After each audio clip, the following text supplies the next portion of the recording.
All right, I just wanted to talk about some of the biggest planned stadiums by capacity that were never actually built. I've got four different ones here, and it's always fun to go look back at what could have been. I'll also give my kind of prediction on if these were actually built, where I think they would be at this point. Most of these probably long demolished. But we're just going to start with the by far biggest planned stadium I think I've ever seen, the Deutsches Stadium in Nuremberg, Germany. This was an Olympic-sized stadium planned by Adolf Hitler and his architect Albert Speer. And the capacity on this, it's just amazing. 405,000 people. The plan for Germany, they were going to host the Olympics every 4 years in this stadium.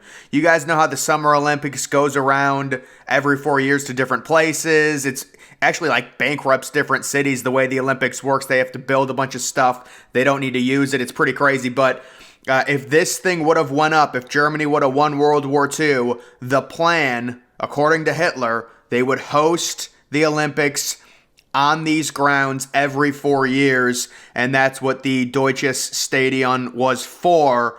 And it's pretty remarkable how they tried to plan on building this thing because of the technology back in the mid-1930s. They didn't have any type of internet renderings they could go by. They ended up building two different seating structures on the side of a mountain just outside Nuremberg because they wanted to see which one would have been a better sight line. So they built them at different angles, and you can see them. It's pretty crazy.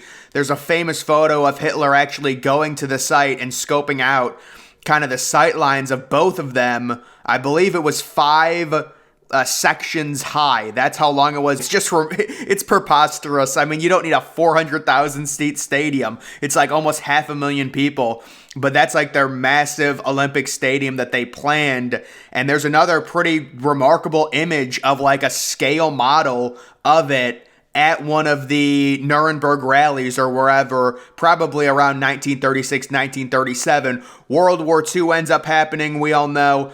It breaks out, and then this project gets completely scrapped.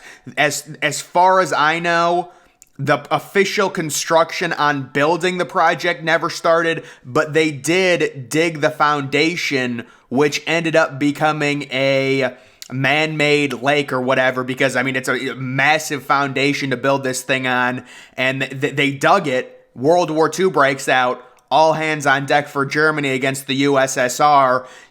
Would this thing have a chance of being built somehow if Germany won World War II? I mean, maybe. But even if Germany would have won World War II, the amount of supplies and manpower and energy that they put into it, a project like this probably would have had to have been put on hold for at least a little while post World War II.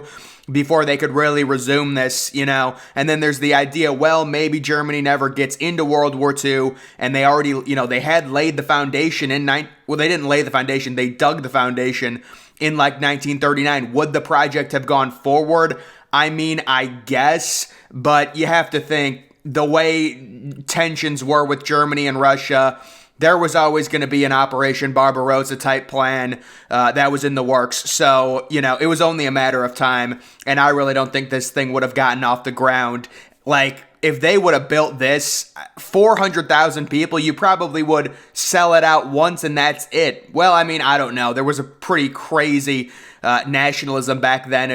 Maybe they could have sold it out a few different times, but it's just such a remarkable number. You're talking about, we think of like the big house with Michigan. It seats 1/4 of what they had planned. Michigan's like 110K. Ohio Stadium's like 102K. Penn State's like 105. 405,000. And it actually doesn't even look that big. It's just walls of seats. That's all it is. It's a U-shaped wall of seats. So that was that plan, and obviously Germany loses World War II. The entire thing gets completely scrapped. Moving to the next planned stadium, this is the Las Vegas National Sports Complex.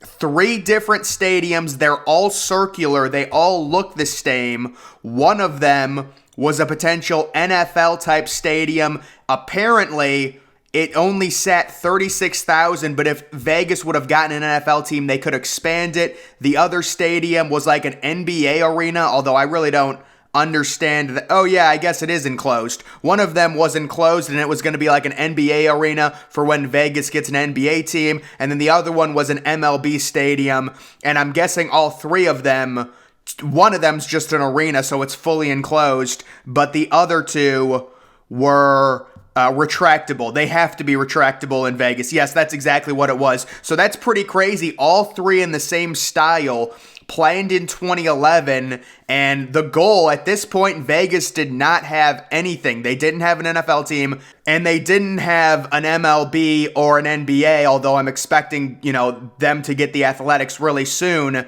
You would figure that there's multiple reasons why this plan was scrapped. Number one, the idea that you're going to build a so-called NFL stadium with a capacity of 36,000, but if you get an NFL team, the capacity expands to 75,000. That just sounds cheap. And it's the same thing with the MLB ballpark.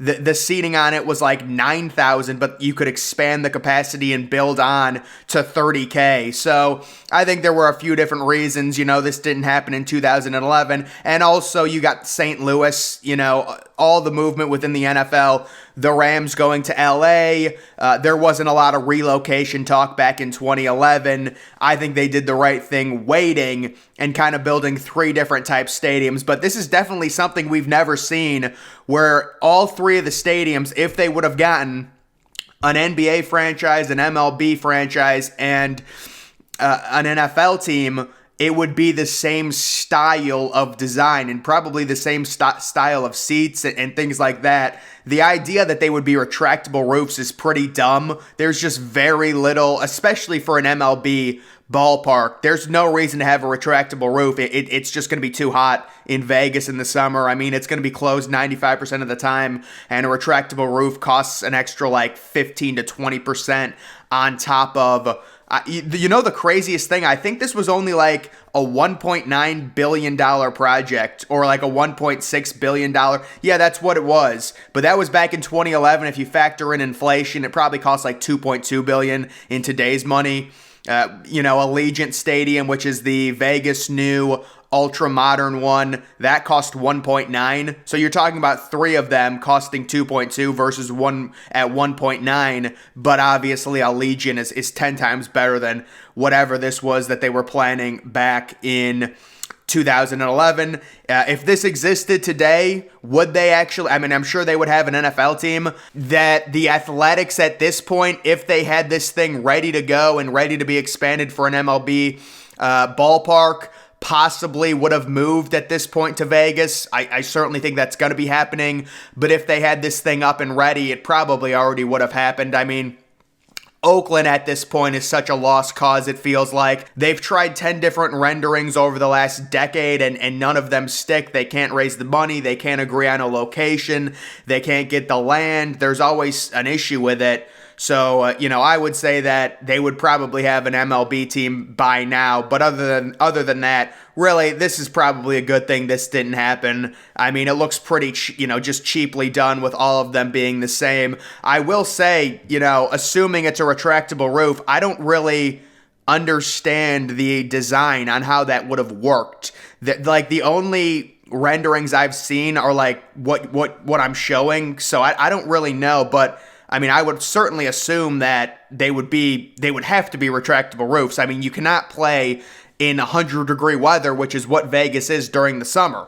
Moving on to the next proposed stadium, it is the dual domes in New York for both the Yankees and the Mets. Back in 2001, Rudy Giuliani proposed 2 different domes for the Yankees and Mets, and both of them did need new stadiums. The Mets playing at Shea, the Yankees at Old Yankee Stadium.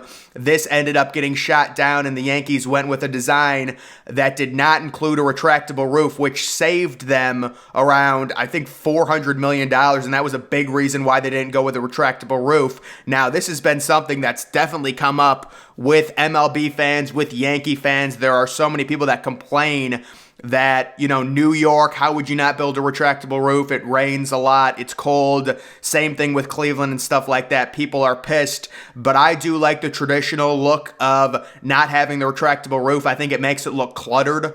But again, I'm not the one going to games, so I understand why fans are angry when it's 25 or 30 degrees out in April.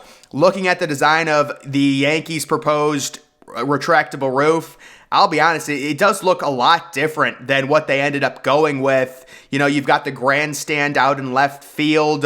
Just looks, I guess if you're adding the retractable roof, it's going to look different. But I actually don't mind the Yankee Stadium that they ended up building. You're not going to please everyone. A lot of people dislike it, but I like the idea that they made the right field so short. It at least gives it some character. And then looking at the Mets Dome, I just think it looks pretty bland. I mean, it's just a retractable roof, pretty normal, pretty standard. The Mets end up going with Citi Field, and they it's really odd what the Mets did with Citi Field. I mean, they made it a crazy pitcher's park, and they've moved like multiple fences in at Citi Field because it was aggressively. They added that party deck in left field, but that was the Mets and Yankees plans. If these stadiums both went up in 2001, they would still be, perfectly fine today. I would say they both would be up. They would, be in their 22nd or 23rd year, whatever it is, and they would be probably middle of the pack stadiums in the MLB. I don't see anything all that impressive. Maybe like a Miller Park level, or I don't think it's called Miller Park anymore, but kind of a stadium like that. And then moving on to the final one, you can tell this is an old one, the Delta Dome, which was a dome proposed in Portland, Oregon in 1968 with a construction cost of $25 million. Delta Dome was to be built in Delta Park. The enclosed stadium was intended to attract a major professional sports franchise and increase the city's odds if they were to bid to host the Olympic Games. Plans for the dome ended up being scrapped after the voters rejected two different bond measures in 1964 that would have funded construction for the stadium. And oh my goodness, did they dodged a huge bullet. Could you imagine if Portland won a bid to host the Olympics and they built this monstrosity? This thing today, this would have been knocked down probably before 2010. It's just one of those, it's like the Astrodome. You can just tell. It's prehistoric. The idea that Portland would have gotten like an MLB team and the capacity for this would have been like 70K and they would have tarped off the entire upper deck. It's just horrible. So they definitely dodged a bullet on, wasted money. Again, like I was saying earlier, the problem with the Olympics, I mean, they just build up a bunch of crap that they don't need. I believe the Summer Olympics in 2020... What is it, 2020? Is it coming up in 2024 or is it 2026? Whatever it is, the next Summer Olympics are going to be, I think it's 2024. Yeah, they're going to be in LA. And to me, I think that's what the Olympic Games are trying to do now. They're trying to move the games to places that already have the infrastructure to where you're really not building much more. You're having these small countries construct massive stadiums that just go abandoned. I mean, the amount of stuff that's needed for the Olympics is crazy. And if you're going to have them at smaller countries, it's just a complete disaster. So the Delta Dome, whatever it was going to be, whether they were trying to get an MLB team or an NFL team, I highly doubt that Portland, Oregon would have gotten an NFL team. But that was the idea with the Delta Dome, and the capacity would have been, I think, around 80,000, expandable to 80,000 people. And, I mean, the overall model of it is unique. I'll give it that. But it's just one of those older domes that you look at it today and it just looks so ugly. The way they built those domes with kind of that sphere shape. Yeah, I mean, you can see the overall design of it for baseball, for football, and then for track, which because they wanted to try and host the Olympics, and they would have to do it like a track thing for that. So I guess they either wanted a baseball or football team, and kind of a bullet dodged for everyone there. If it was, today that thing would have been demolished. That thing, it would have been gone 20 years ago. So that's just kind of a look back at some of the older proposed biggest stadiums that didn't end up happening. But guys, that's going to do it for this video. Make sure you're following me on Twitter. Link to that's always in the description.